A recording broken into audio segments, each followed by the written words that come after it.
Hello and welcome back to the deep dive. We are so glad you're here with us today. I had a bit of a moment this morning. I was taking the dog out, just the usual loop, nothing special, the same route I take every single day at like 7 a.m. The morning ritual. Exactly. But for some reason, maybe it was the light, or maybe I just hadn't had enough coffee yet. I actually stopped. I stopped and I looked around. I mean, really looked. You saw the Matrix. I think I did. I saw the way the hedges were perfectly aligned, the specific gentle curve of the road that slows cars down just enough but not too much, and the way all the houses are set back from the sidewalk at almost the exact same distance, like little soldiers in a row. Right. And it hit me. We spend the vast majority of our lives in these environments. We sleep here, we eat here, we raise our kids here, we argue with spouses here. But how often do we actually stop to analyze the machine that we're living inside? It is remarkable when you actually pause to see it, isn't it? It is the backdrop of our entire existence, the stage set for our lives, yet it is arguably the most engineered, regulated, and artificial environment humans have ever created. We tend to think of cities as engineered and the suburbs as natural or open, but the residential area is a machine of its own. Exactly. A machine. We just call it home or the neighborhood. It feels natural because it's where we keep our stuff. But today on this deep dive, we are going to peel back the vinyl siding and look at the studs. We were talking about the residential area. The very concept. And I have to tell you, looking through the stack of research you've pulled together, articles, history books, zoning codes, this isn't just about architecture, it's about invisible rules, a surprising history involving like assembly lines and streetcars, and some very specific design choices that dictate everything from your daily commute to whether or not you actually like your neighbors. That's right. It's so easy to assume that our neighborhoods just happened, or that they look this way because it's the only way they could possibly look. But the reality is that the residential area is a very specific and actually a relatively modern concept. Right. And to really understand it, we have to start with the absolute basics. If we look at the high-level definition from the source material, we are talking about land use. A residential area is defined specifically as land where housing predominates. Predominates, as in it's the main thing. As opposed to industrial or commercial use, exactly. Right. So in the simplest terms, it's where we go to power down. It's distinct from the factory, the office tower, or the marketplace. It's the off switch to the city's on switch. Precisely. But that distinction, that separation, is the key to everything we're going to discuss today. As we dig into the source material, our mission is to decode the anatomy of these spaces. We're going to look at everything from these technical metrics like the floor area ratio. Which sounds incredibly dry. Right. It sounds dry, but it actually determines how much sky you can see from your window and how close your neighbor's window is to yours. We'll get into that, and then we'll go all the way back to the history of the streetcar suburb. And finally, we'll look at some of the modern critiques of how we build. Because as it turns out, the way we design our streets might be causing more arguments with our neighbors than we realize. Oh, I can't wait to get to the arguments with neighbors part. I feel like everyone has a story about a parking spot feud or a fence line dispute. I definitely do. But let's not get ahead of ourselves. Let's start with the basics. When we say residential area, what actually counts? Are we just talking about the classic white picket fence, suburban house? Because that's the image that immediately pops into my head. Not at all. That is the stereotype, certainly, but the definition is actually quite broad. Housing varies significantly between different residential areas and even within them. Okay, so what else is in the bucket? Well, we are talking about single-family housing, which is what most people picture, the detached house on its own lot. But it also includes multifamily residential units. So think of apartment complexes, condominiums, duplexes, and even mobile homes. The core identifier isn't the shape of the roof or the materials used. It's the primary function of the land. Is this land for living? Then it's residential. Simple as that. Okay, so it's the function, but who decides that function? Because I can't just decide to open a welding shop in my garage, right? I mean, I shouldn't for safety reasons. I'd probably burn the house down. But there's also a rule against it. I can't just turn my living room into a 7-Eleven. Right, and that brings us to the DNA of a neighborhood, zoning. Zoning. It's one of those ones that makes your eyes glaze over a bit. It sounds like pure bureaucracy. But reading the notes, it seems like it's actually the most powerful force in our daily lives. It is incredibly powerful. Zoning is the invisible framework that dictates what can and cannot happen on a piece of land. It's a legal tool used by local governments. So the city council draws a map and says, this area is for this, that area is for that. In a nutshell, yes. In a residential zone, the regulations might permit some small services or work opportunities. Think of a home office, maybe a small daycare, or perhaps a religious institution. But in many cases, they totally exclude business and industry. So it's fundamentally an exclusionary rule. It's saying this stuff belongs here, and that stuff, the noisy, smelly, busy stuff belongs over there. Exactly, and historically, that was the entire point. You didn't want a tannery or a chemical plant next to where you slept. That makes a lot of sense. Sure. But zoning goes deeper than just house versus factory. It also dictates density. It determines whether you can build a skyscraper or just a bungalow. And this is where we run into that technical metric from the sources called the FAR, or floor area ratio. Okay, FAR. I've seen this acronym in city planning articles, but I've never really understood the math. It feels like one of those things you just nod at while pretending to understand. Break it down for us. So floor area ratio is essentially a measurement of density.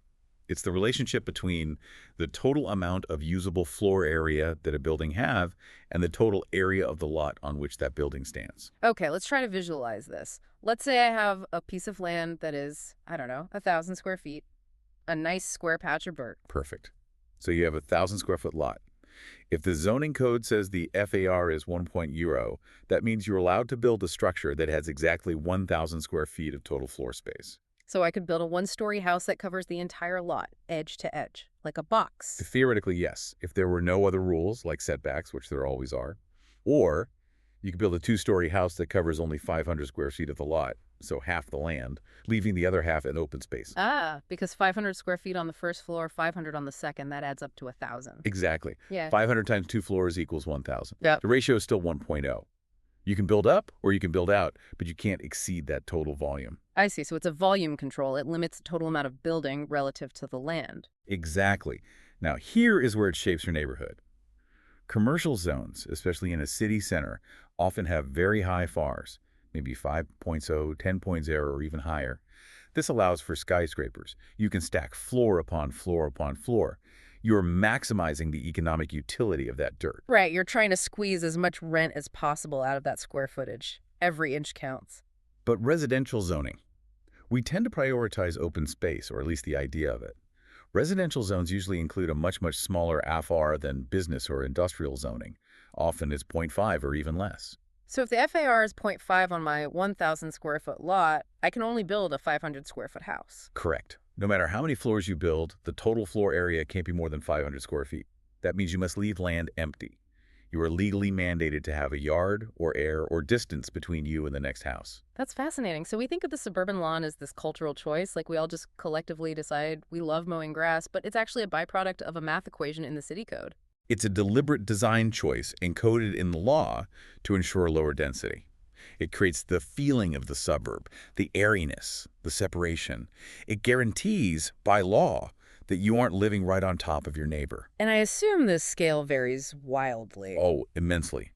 A residential area can be very small, just a few streets in a pocket of a city, or it can be massive, stretching for miles and miles.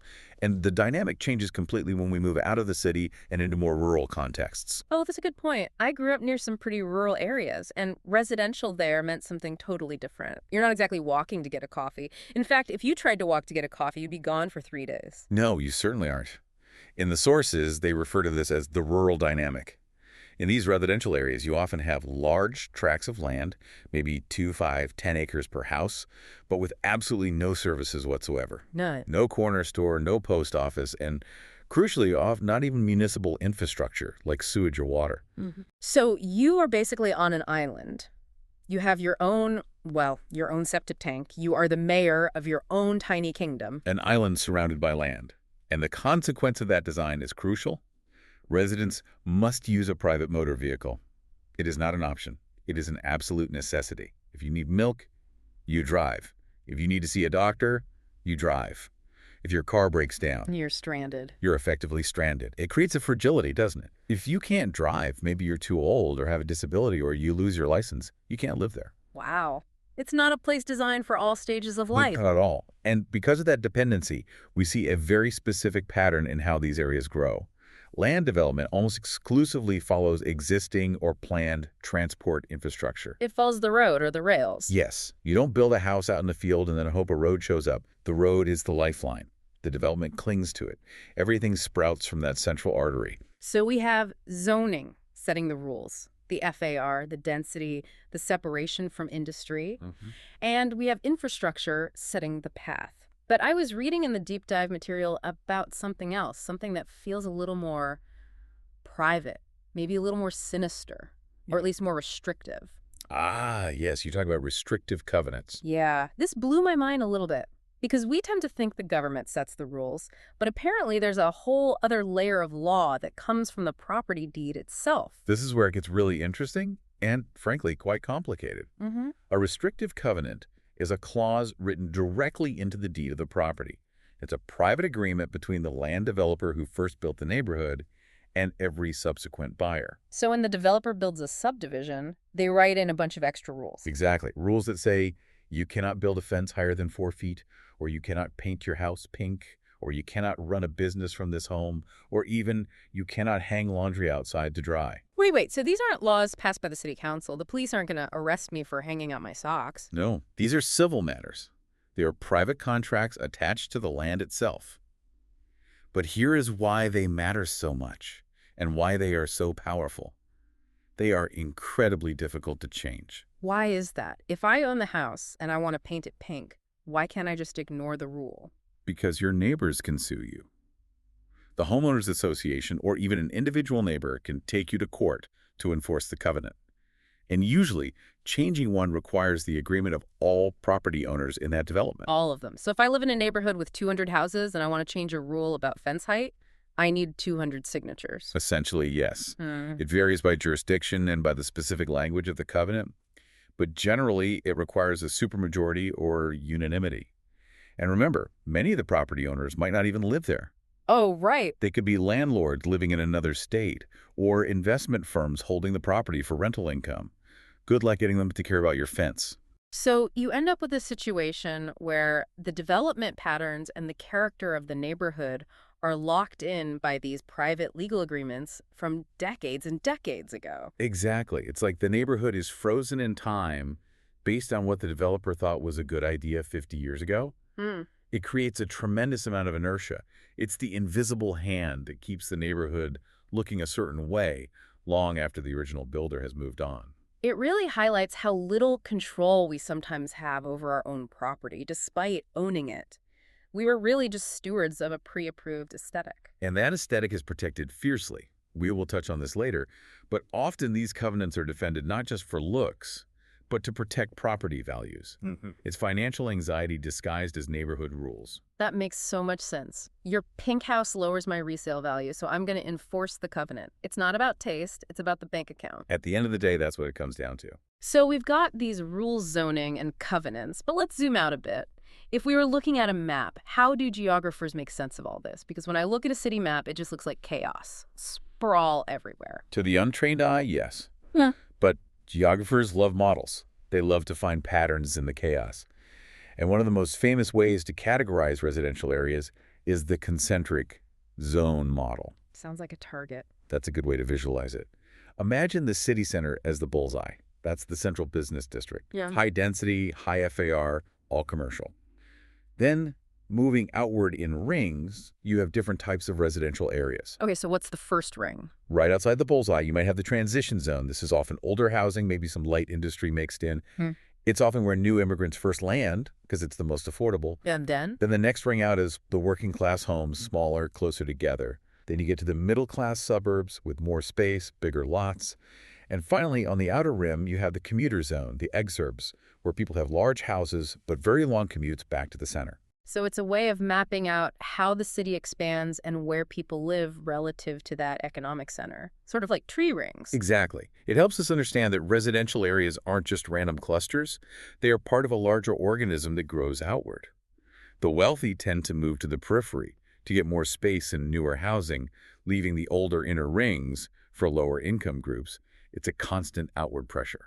But to really understand why it grows the way it does and why we have this obsession with the detached house on the periphery, we have to go back in time. Yes, the history segment. My favorite part. I love this part because the house feels so timeless. We think humans have always lived this way. But the way we buy and build them is actually pretty new, isn't it? It is radical, actually. Mm. If we look at pre-industrial living, going back a few centuries, the concept of residential development as we know it simply did not exist. So what did you do? If you needed a house in 1800, what was the process? Well, it depended entirely on your bank account. There were really only two main categories. If you were rich, and I mean properly wealthy, the top 1%, you bought a town lot. Then you hired an architect or a contractor, and you built a bespoke mansion. Bespoke, like a tailored suit. Exactly. It was completely customized for your family, your needs, your taste. You were the driving force. You picked the doorknobs. You decided where the kitchen went. You were the developer of your own life. Okay, and if I wasn't rich, which, let's be honest, is statistically where most of us would have been. Then you were likely living in a shantytown, a self-built shack on the edge of town, or a crowded rental tenement in the city center. You crowded into whatever structure was available. You rented a room, or maybe just a bed in a room. So it was either a custom mansion or a crowded rental. There was nothing in between. Right. And here is the key point that defines the modern era. Single-family houses were seldom built on speculation. Speculation meaning building it before you have a buyer, just hoping someone will come along and want it. Correct. The modern idea of driving past a construction site, seeing a finished house with a for sale sign, and saying, "I'll take that one," that just didn't happen. No one was building houses for a future unidentified buyer. Why not? It seems like a good business model. It was far too risky. Capital was scarce. Mortgages were not common for the working class. If a builder built a house and it sat empty for a year, he would go bankrupt. You built when you had a specific paying customer lined up. So the missing middle, the affordable single-family home owned by the occupant, wasn't really a product yet. No, housing wasn't a product. It was a bespoke creation or a rental service. So when did that change? When did we start seeing this shift towards the subdivision? The turning point is really the late 19th century. We see the introduction of the subdivision. The subdivision. Okay. Even the word sounds organized. We are taking this land and dividing it into subunits. It implies dividing a larger whole. And the catalyst here was the streetcar suburb. I love that term. It sounds so romantic, almost quaint. But practically, what did it mean for the average person? It meant that, for the first time, development was linked explicitly to mechanical transit. Before this, you had to live within walking distance of your job, maybe a horse ride if you were lucky. But the streetcar allowed you to live 3, 4, or 5 miles away and still get to the factory or the office reliably every day. So the city could spread out. It could breathe a little. Exactly. Cities were expanding, the middle class was growing, and crucially, mortgage loans were becoming more and more commonplace. Ah, the money piece. Always the money piece. Suddenly, a broader group of people could borrow money to buy a home.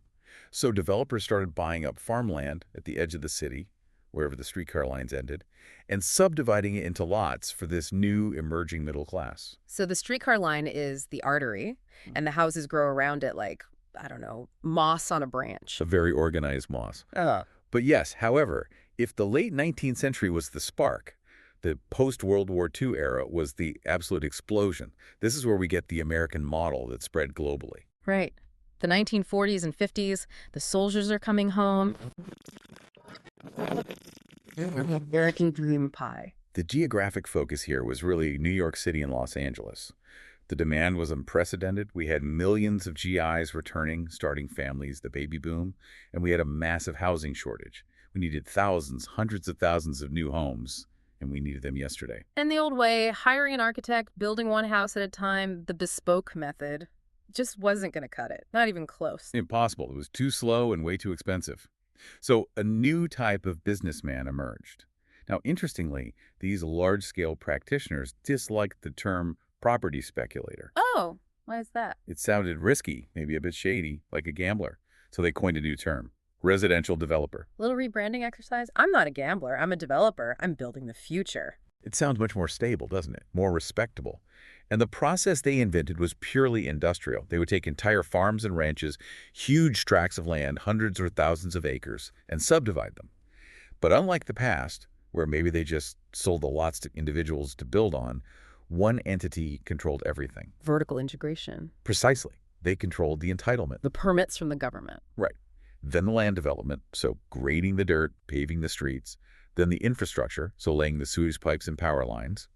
And finally, the construction of the housing itself. They were building the whole world from scratch. They weren't just building houses, they were building entire towns. Specific examples that define this era are places like Levittown on Long Island or Lakewood, just south of Los Angeles. The pace was absolutely staggering. We're talking about sales rates of more than one house a day. One a day. That is insane. I can't even fathom that. Imagine signing the closing papers on a brand new house every single day of the year. And to achieve that, they had to mass-produce living. They applied the principles of the Industrial Revolution, standardization, assembly lines, repetitive tasks, to where we sleep. I want to drill down on this assembly line concept. How do you assembly line a house? It's stuck to the ground. You can't put it on a conveyor belt. You reverse the conveyor belt. In a Ford factory, the car moves and the workers stand still. In Levittown, the house stood still and the workers moved. You had a crew that only poured concrete slabs. That was their whole job. Their entire job. They would pour a slab at house 1, then move to house 2, then house 3. Right behind them came the framing crew. They only did framing. Behind them, the roofing crew. Behind them, the guy who only installed kitchen sinks. So instead of a craftsman spending months on a single beautiful staircase, you have a guy whose only job is to install staircases, and he does 10 a day. Exactly. He becomes hyper-efficient. He doesn't need to look at the blueprints anymore after the first week. He knows exactly where the nails go. Standardization of design was absolutely key. You couldn't have custom requests. You had a few models, you picked one, and that was it.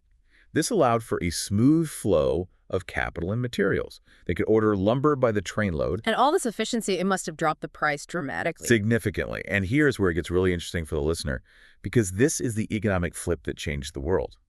This shift, combined with government-backed mortgages, especially the GI Bill for veterans, it created a strange economic reality.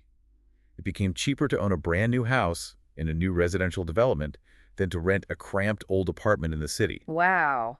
That's the pivotal moment. That's when the suburb becomes irresistible. You get more space, a new house, a yard for the kids, and it costs you less per month out of pocket. It was revolution. It reshaped the American landscape and the American dream. It turned a nation of renters into a nation of homeowners. It linked American identity to the ownership of the single-family home in a way that had never happened before. But like any product, you can't just sell the same Model T Ford forever. People get bored. They want features. They want to feel special. True. As the industry matured into the 60s, 70s, and 80s, developers had to compete. The basic box wasn't enough anymore. So we see the evolution of the modern suburb. Okay, so how did they start to differentiate the product? What kind of features started popping up to lure buyers? Well, we started seeing curving streets instead of rigid grids. This was huge.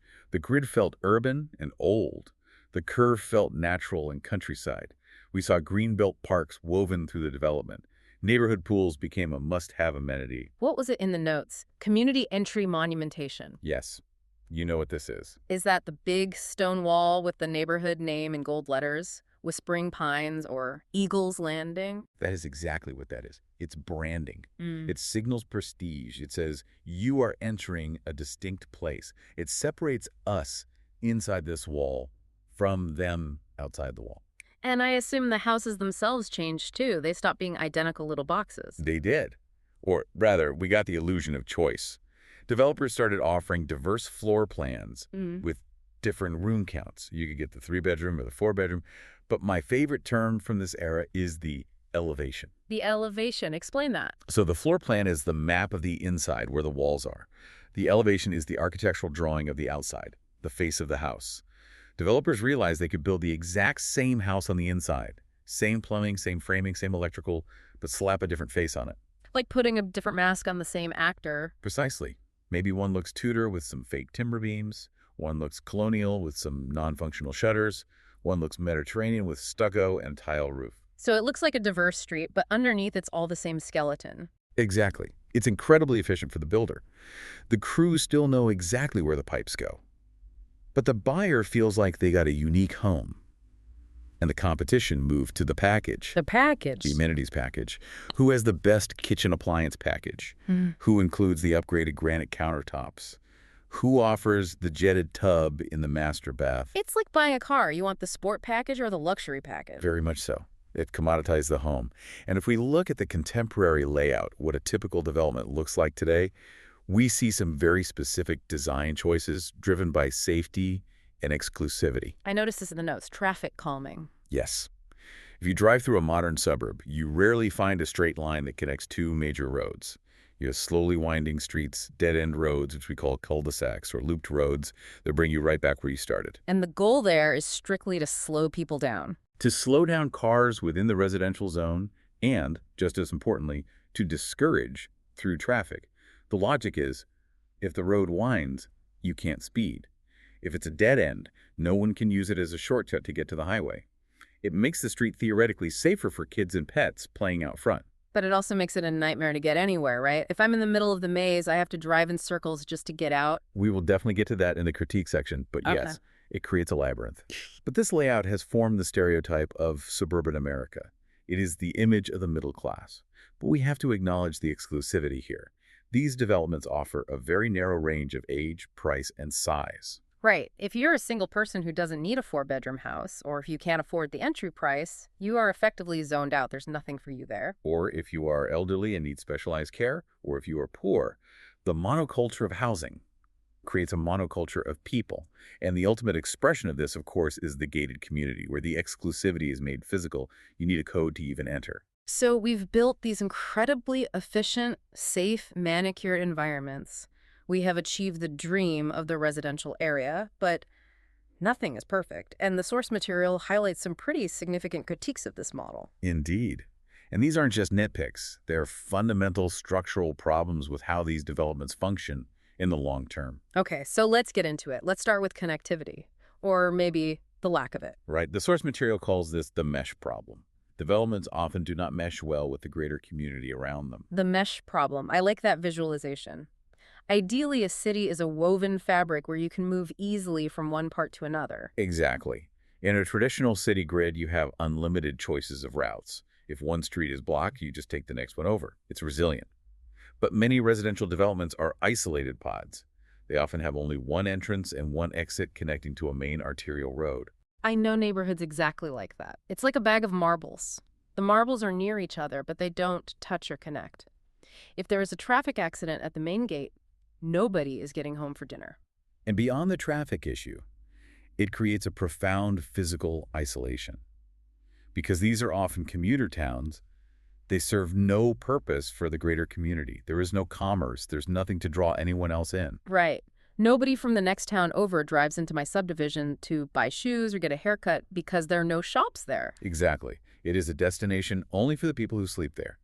So the residents are forced to leave for everything. Unlike a mixed-use area where you might live above a bakery and across from a dentist, here you are geographically separated from all of your daily needs. Which leads us directly to the transportation trap. The car dependency. Because there are no great streets connecting these pods, and because there are limited exit points, getting around takes a pointlessly lengthy time span. Pointlessly lengthy. I feel that in my soul. A trip that should be 5 minutes as the crow flies takes 20 because you have to wind through the maze to get to the arterial road, wait at the light, drive down the arterial, wait on another light, and then wind back into the commercial pod where the grocery store is. And this impacts more than just drive time. It makes walking and cycling difficult, if not downright dangerous. If the only way out of your neighborhood is a 6-lane highway with no sidewalk, you aren't going to ride your bike to the store. You aren't going to let your kids walk to school. So even though we move to the suburbs for open space and safety, we end up trapping ourselves and our children in cars. And then there's the issue of where we put all these cars. The notes mention parking wars. This is a fascinating social consequence. Modern roads in these developments are often packed with what the sources call unattended vehicles. Unattended vehicles. That's a very polite way of saying cars clotted along the curb. It is unsightly, certainly, but it also blocks pavements, making it hard for people with strollers or wheelchairs. And it makes roads more dangerous for children because it reduces visibility.